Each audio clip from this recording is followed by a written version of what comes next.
Today we are going to discuss about menopause. Now, what is menopause? It is pause of menses, right?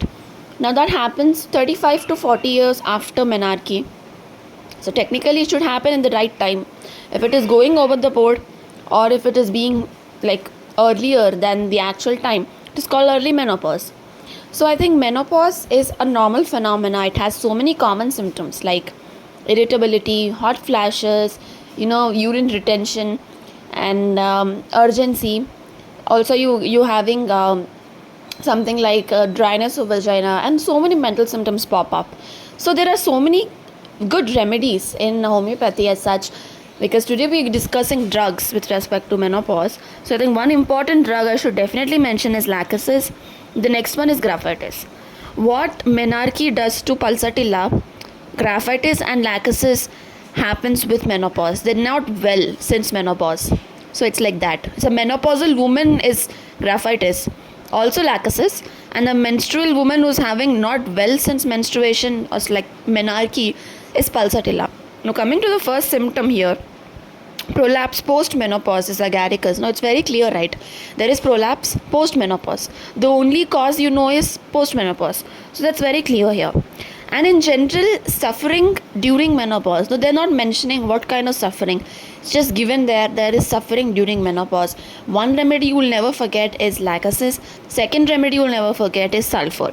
And then comes sepia and murex.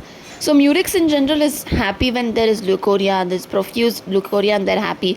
And sepia is one woman who is definitely having problems with venous congestion. Venous congestion is there over the parts, the pelvic organs. So that is why there is prolapse. Now coming to climacteric. In general, climacteric. Now, what is difference between climacteric and menopause? I would say menopause is not only pausing of menses. There are so many things happening with the body. There's so many, phenomena happening with the body, and that is why climacteric would be more justifiable word. Stating the stage of the female, you have a more better word, that is climacteric. And then climacteric may again the same drugs pop up, lachesis, sanguinaria, sulfur. Then you have tuberculinum, because they are having ailments from change, like they want to change, but that is a desire to change. Too much of change is happening with tuberculinum, so they just want to keep on changing. And then menopause is a big change. And then coming to burning vertex and headache during and after menopause, there you have lachesis, sulfur and sanguinaria. I have written sulfur twice, so the third one would be sanguinaria. Now coming to intense flushing or drenching perspiration, that is crotalis. Now why I have mentioned this symptom is there is intense flushing, not just hot flashes like in lachesis. Again a snake remedy, right?